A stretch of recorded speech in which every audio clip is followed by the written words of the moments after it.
Ladies and gentlemen, the first decision that after the European Parliament election has to be taken, where this new system, the art of compromise, is tested, is what we call in Brussels the decision on the top jobs. At national level, the key person to choose is the Chancellor, the Prime Minister. Well, at European Union level, as we are a more complicated system, we have several such top jobs. We have 3 such top jobs.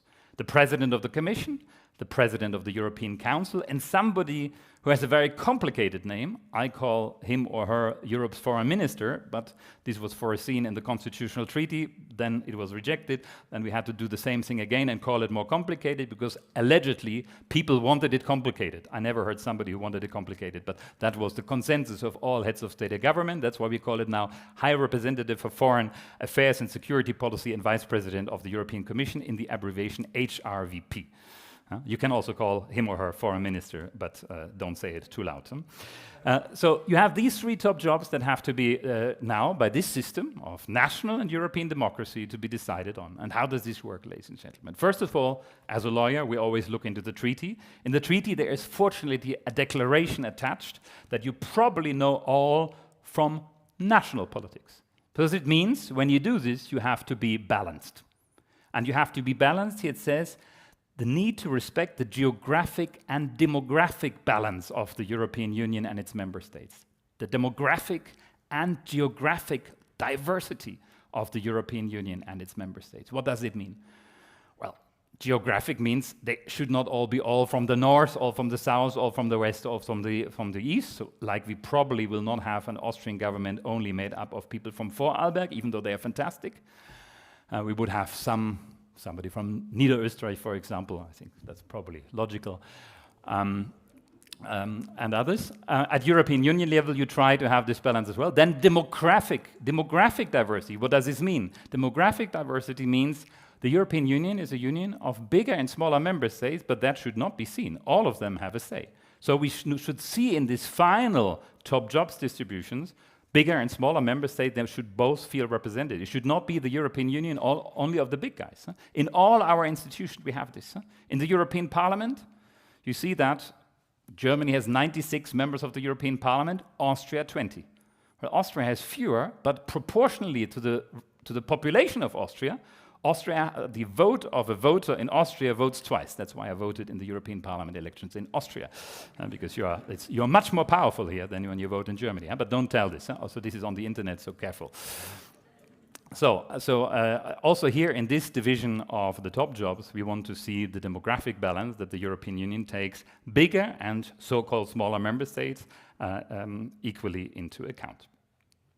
So how was this done in the past, ladies and gentlemen? The first time this was done after the Treaty of Lisbon, this was the outcome. You had at the time José Manuel Barroso from Portugal, smaller country from the south. You had Herman van Rompuy, Belgium, middle of Europe. And you had Catherine Ashton for the foreign minister, who came from the United Kingdom. You see, we did everything. We gave all the jobs to the British to keep them in the European Union, but it didn't help. But you saw here the attempt to have some balance. You saw also the fact that at least one of the 3 jobs was a woman, which was important in this constellation. At the time, the majorities in member states and at the European Parliament were in the hands of the EPP and the Social Democrats. That's why you have here Herman van Rompuy and José Manuel Barroso were both from the European People's Party, ÖVP in Österreich. And Lady Ashton was, even though she was a lady, she was from the Labour Party in the United Kingdom. So that was at the time the coalition. We had a grand coalition at European Union level that doesn't exist anymore in most member states, as you know yourself. Second time this was done in 2014, we had again a constellation. We had Jean-Claude Juncker from Luxembourg, small country, the heart of Europe, as president of the Commission. We had Donald Tusk from Poland as president of the European Council, big country in the east.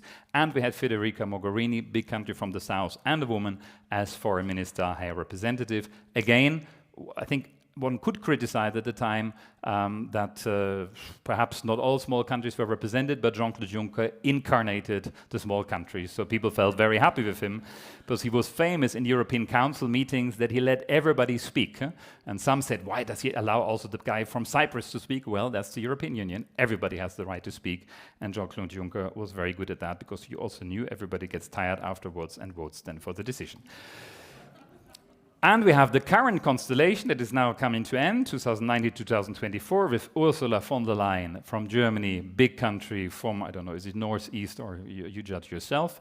We have Charles Michel from Belgium, and we have Josep Borrell from Spain, from the south. Josep Borrell is a socialist, Charles Michel is a liberal, and Ursula von der Leyen is a Christian Democrat. So you see already at the time we needed 3 political families to have it together. This was, if you like, the government coalition of the European Union. Huh? Have you realized this when you looked at the party posters in the elections? You haven't, huh? That these 3 parties were there, because then all the others were only in opposition. I have always the feeling when I look at these election posters, all of them are in opposition, huh? But they were governing. Huh? The European People's Party is governing the European Union since 20 years, and I think we don't always hear that.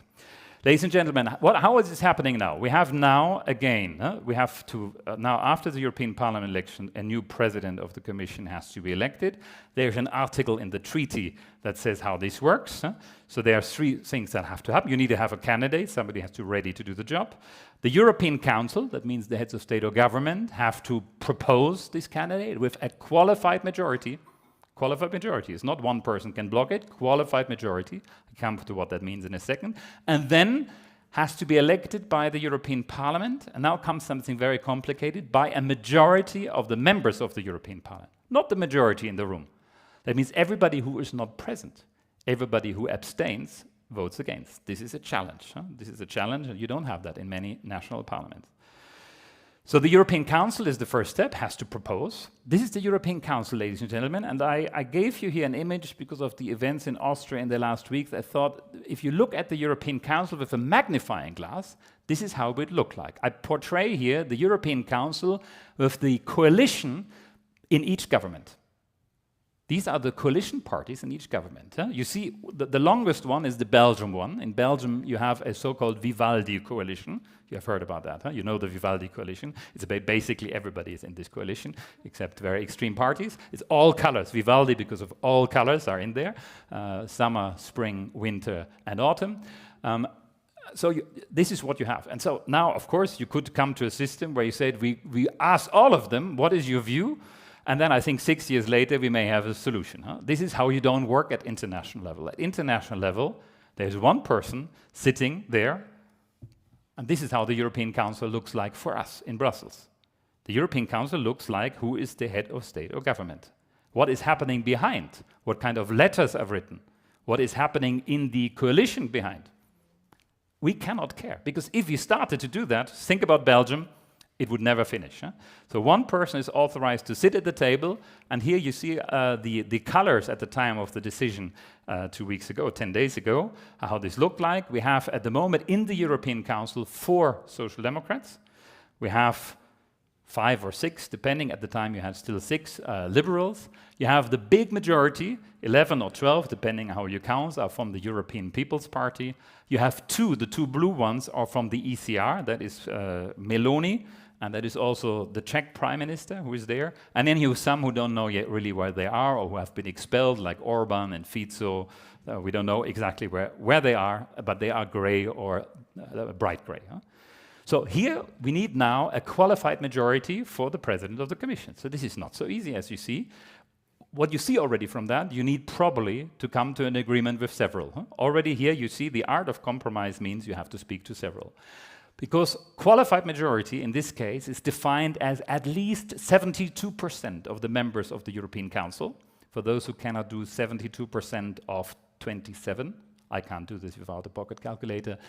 This is 19.6, that means 20. Huh? So you need 20 member states of the 27, their head of state or government to say, I want this person.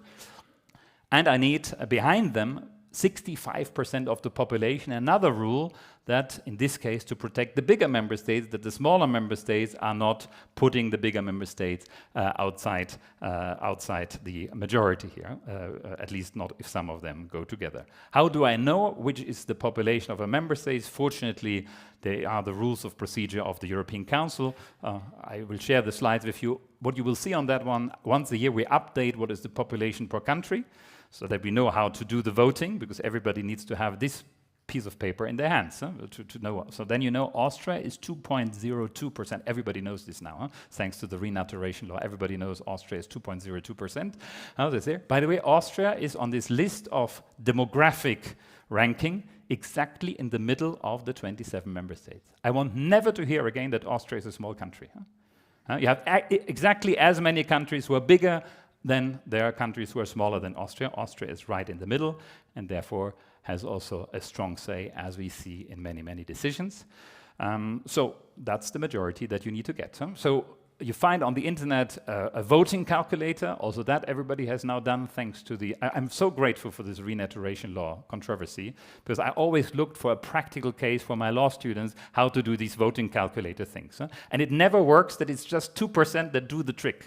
And this time it did it, so I'm very grateful for that. So here I simulated for you what happens if the president of the commission is proposed and all countries who are populist extreme right governments vote against. You see here? So I have basically taken Italy, Hungary, Czechia, and I also took the Netherlands, because while Mark Rutte was still sitting at the table, the government is changing in these days. So if they all voted against the president of the commission, they would not be able to block the president of the commission. They would not have majority. I just wanted to say that. So they have not a blocking capability. If, however, in addition to that, one big country, Germany or France, would say no, then this whole thing becomes negative, no majority anymore for the president of the commission. This means you cannot say, I don't speak to Macron when I choose the president of the commission. Because you may say, do I need the liberals? Well, they are just 5 or 6. Well, but it's France, it's one of the key members there, so you would not get a majority for the president of the European Council. This is how this works. This is how the sausages are made, which we never want to see, but there's a picture this time of it. So this is the picture which became famous, notably in Italy, because these were the guys, and it was guys, who did the decision to come to the compromise. Who is sitting around this table? Well, it is 2 representatives of the European People's Party. Donald Tusk, from Poland, he is now Prime Minister of Poland. You have Mitsotakis, the Prime Minister of Greece. They are basically the negotiators for the European People's Party, who you need if you want to have a majority. Then you have Pedro Sanchez and Olaf Scholz, 2 Social Democrats. You need the Social Democrats on board, otherwise you don't have a majority. And you need the Liberals on board. That's why you have here Emmanuel Macron and Mark Rutte, who is still there, the most experienced member of the European Council. So they are sitting together and they need to come up with a package of proposals that they and their political families can support. Who's not happy? You probably saw that. She was not happy at all. She was not happy. Because she went to Brussels, I can understand that, and she was basically not in the room. But she's not part of the government coalition at European Union level. That's why she was outside the room and, of course, was not very happy about this. Like was Viktor Orban and Fico, they were all outside the room because they're not part of the coalition that we need at the end to have a majority. So they have now made a proposal. Ursula von der Leyen was proposed as president of the European Commission. So now we need to look at the European Parliament. In 2 weeks' time, the vote is going to take place. This is the European Parliament, and now everybody in Brussels needs to think how this works. Because this European Parliament, you need in this European Parliament 720 members. You need 361 to have an absolute majority. Everybody knows the figure 361. You have now to work for each and everyone. The European Parliament has political parties, political groups, but they are a bit further away from their bosses. Who is putting them on the list next time? Well, this is not their group leader in Brussels, this is their national party. If in the Nationalrat you don't vote with your party, well, good luck for being on the list next time. If here, it's not your party group leader of the Socialists or the EPP who is deciding whether you're there, because this is your national party, so they are freer. We say that between 10 and 20% of the members of a political group don't vote with their political group, 10 and 20%. So it's a freer parliament. And that means, of course, when you want to organize majority, it becomes a bit more complicated. Now, some people, notably in Austria, said the whole outcome of the European Parliament means Europe has shifted to the right. I never know where the right really starts. If the German Christian Democrats are also the right, I would not feel this is right, because for me this is the center part. But some probably say that. That would explain that. In January, there was an interesting Pressestunde in the ORF, and I fortunately took a screenshot, that predicted this outcome of the European Parliament elections. And that is probably what influences many people. Ladies and gentlemen, that means the ECR, this means the Meloni and Kaczynski party, together with the Le Pen party, could have more than 50% of the votes in the European Parliament. Ladies and gentlemen, this is absurd. Of course, everything is possible, but it is outside the likelihood. It was also outside the likelihood before the European Parliament election. But just to do the sake, I have just counted the two political parties together in the European Parliament. They are together at 141 seats of 720 members. They are 220 seats short of the majority, even if they get some Orbanistas and others. So this is certainly not true. So whatever Viktor Orban and others say, this is not true.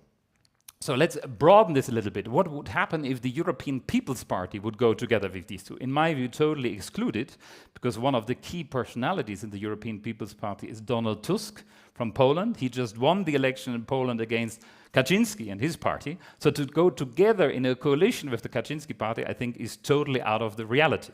But even if this were the case, a right-wing alliance, as some predicted it, is still 32 seats short of a majority, and certainly if you take away the discipline of 20% not voting together with them, unlikely.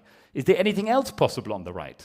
So could there be some kind of competitiveness alliance? Competitiveness, a big theme. So the liberals, the Eurosceptics, and the European People's Party. Could that be the case? Again, the Donald Tusk problem should not be underestimated, but also they would not have a majority, apart from the fact that probably the liberals would never go together with the ECR.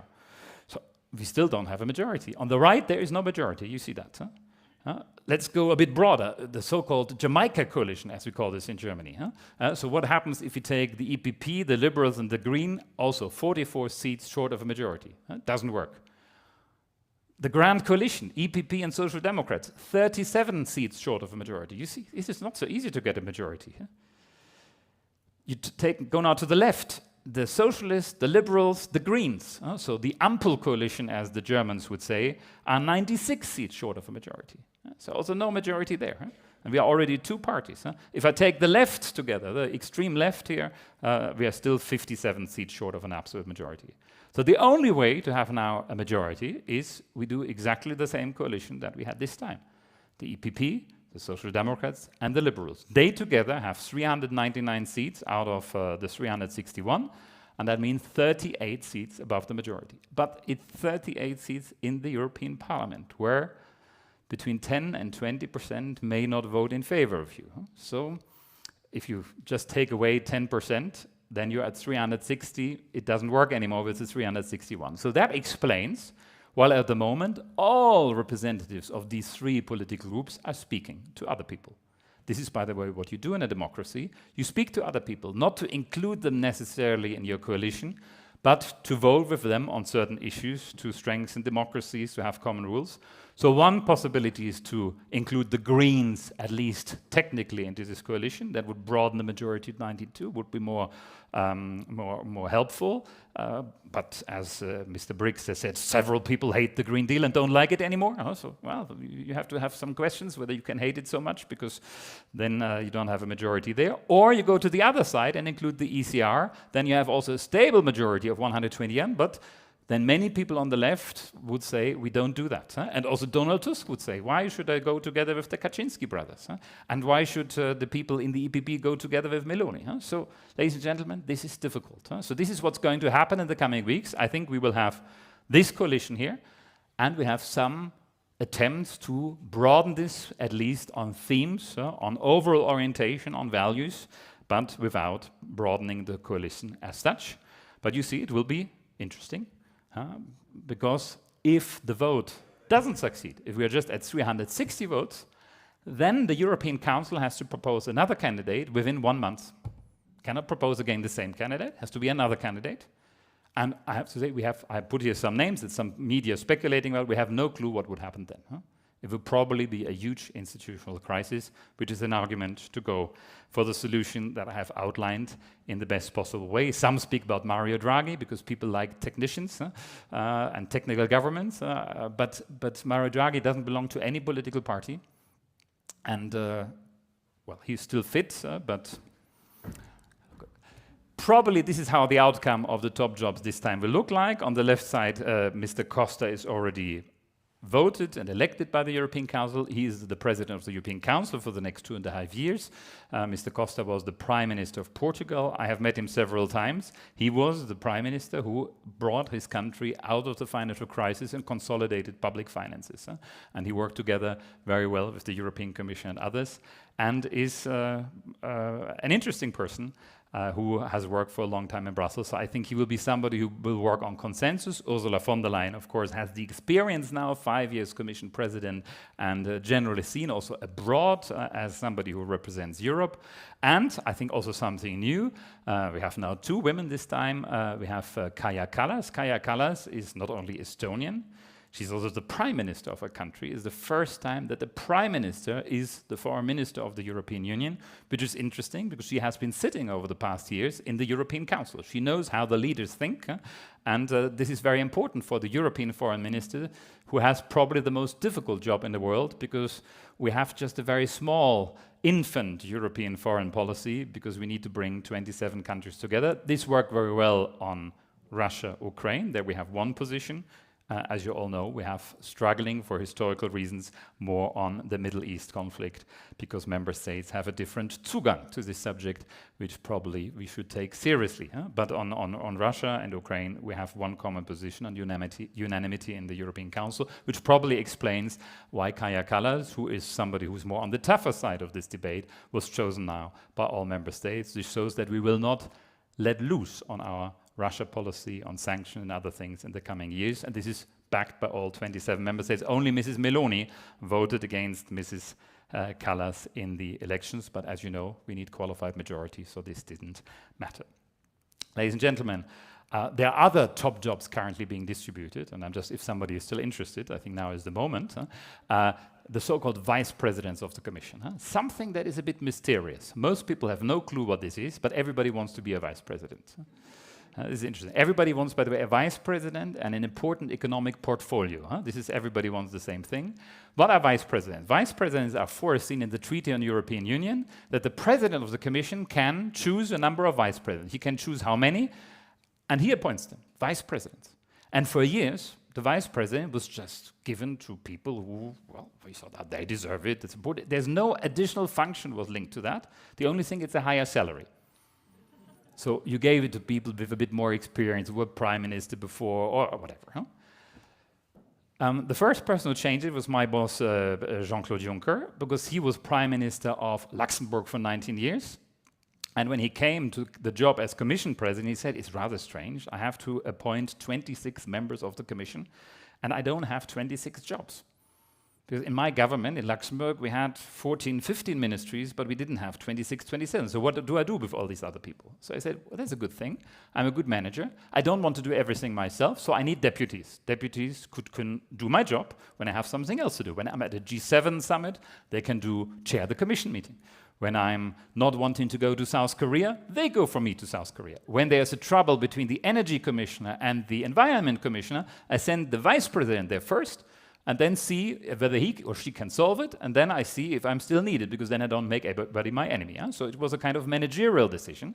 So this is how the Commission Vice President looks like. They all had a color here. This was the College of Commissioners, the 7 Vice Presidents, and each of them had a group of commissioners who reported to them. Here this was the Energy and Climate Commissioner under Juncker. They all reported to him, from digital to whenever there was an energy or climate file, they had to report to him, and they could only make proposals to the Commission, legislative proposals, if the Vice President said yes, which led to the fact that the office of Jean-Claude Juncker was not so crowded, because they all went to the Vice President, because only when they had gone to the Vice President, they could go to the President. So it was a kind of 2-layered system. Ursula von der Leyen has taken over the system, but the European Council, the heads of state and government, complicated that. Because the European Council suddenly decided that they want to appoint vice presidents. So the European Council, here this was the famous decision, and I think a huge mistake, the European Council decided that Ursula von der Leyen will only become Commission President if she appoints Franz Timmermans as Vice President and Margrethe Vestager. Franz Timmermans in charge of the Green Deal and Margrethe Vestager of the digital agenda. Ladies and gentlemen, this is not the job of the European Council. The European Council is not in charge of appointing commissioners and vice presidents. They appoint the president. The boss has to decide who works in their team.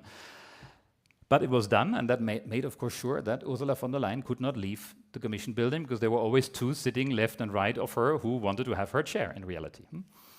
And she could very difficultly say no to them, at least that's how I visualize them, because they could always refer to this decision of the European Council that appointed them. That's why you had the so-called, they're called executive vice presidents. So we have vice presidents, like in the Juncker Commission, but executive vice president. So today, everybody wants to be an executive vice president. If you read, Mrs. Meloni was very angry, left the European Council. The next day, she said, I want an executive vice president. So this is what you don't get A, then you want an executive vice president. So watch this space, what will happen. At least the European Council this time has not appointed an executive vice president, at least not according to the minutes of the meeting. Ladies and gentlemen, and then come to the commissioners. Because also here in Austria, there will have to be a commissioner chosen at some point, and I wanted to shed a bit of light how this works, because I feel that what is reported about that in public is not exactly in line what is written in the treaties. So this is the Commission. First of all, just recap, how many members does the European Commission have? Does it have to be 27 members? Well, if you read the treaty, the European Commission has only 18 members. 18. That was decided with the Treaty of Lisbon, a very important reform, only 2/3 of the number of member states. But then there was a referendum in Ireland, and the Irish said, we want to keep the Irish commissioner. There was a compromise made. You keep the Irish commissioner for the first 5 years after the Lisbon Treaty. And then the European Council has to decide again. 5 years later, the European Council decided again, even though Emmanuel Macron had said, I give up the French commissioner. Others didn't want to, so we kept all 27.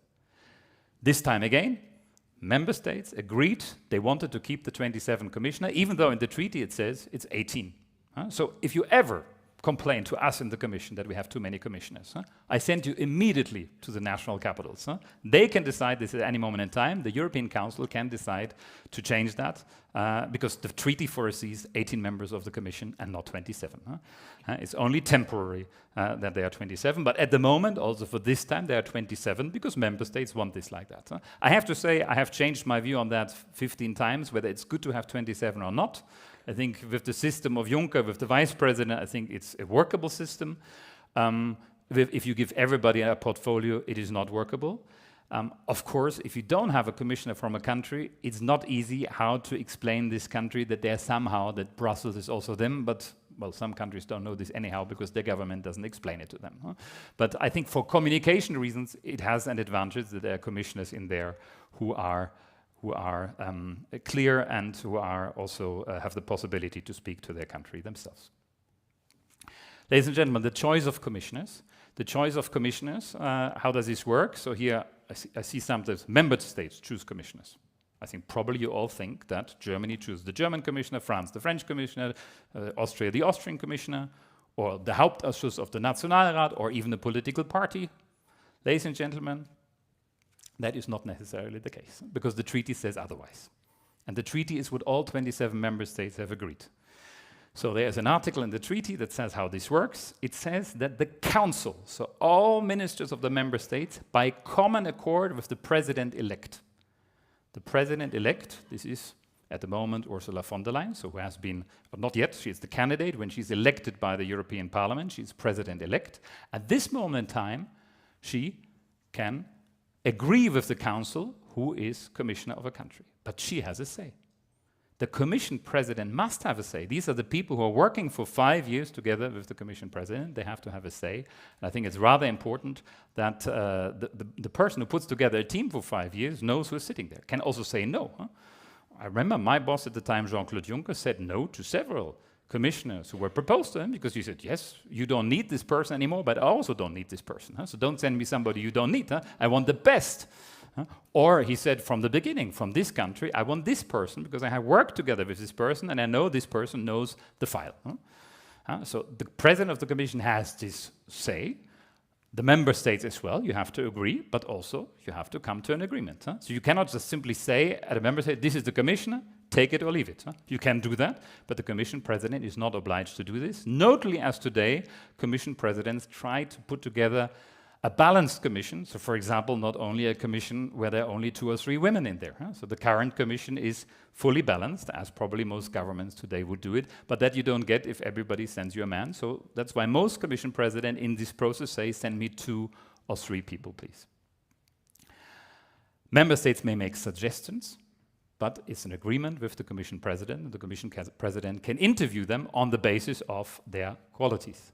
The commission president has also an interest that these are good people, because afterwards, these commissioners, designate commissioners, have to go through a vote of consent in the European Parliament together with the commission president. It's now a vote on the whole team. Imagine, you have just accepted whoever is sent to you, and now you go with the whole team, and then you go down. That's not in your interest. So the commission president is the person most interested in having a strong team, because otherwise the European Parliament will reject the commission, and that cannot be in your interest. The vote of consent is very important. The Parliament, before the vote of consent, makes a hearing of each individual commissioner that takes between 2 and 3 hours. And I can tell you, I have seen commissioners designate preparing for that. It's like, I'm a lawyer, I have to do 2 state exams. This is like the 3rd state exam. You work several weeks on nothing else to prepare that, because this is very tough. It's done with the committees in Parliament who are the best experts in the field. So if you are the unhappy person to have been appointed fisheries commissioner, is a very complicated file. These people in the Parliament's fishery committee, they know everything about fish and about blue tuna and red tuna, which you have never heard about, and now you have to learn it. And or think you are financial services commissioner. All these abbreviations that you have to learn, and some of these people are finance ministers or agriculture ministers before, but this is another level. So you have, and to be asked 3 hours, only you, with no advisors with you, I can tell you, I have seen ministers and prime ministers and foreign ministers and finance ministers sweating in this process. This is how it looks. This is a nice picture. We have several times commissioners were rejected because the Parliament said they were not good enough, they were not European, or they were not strong enough.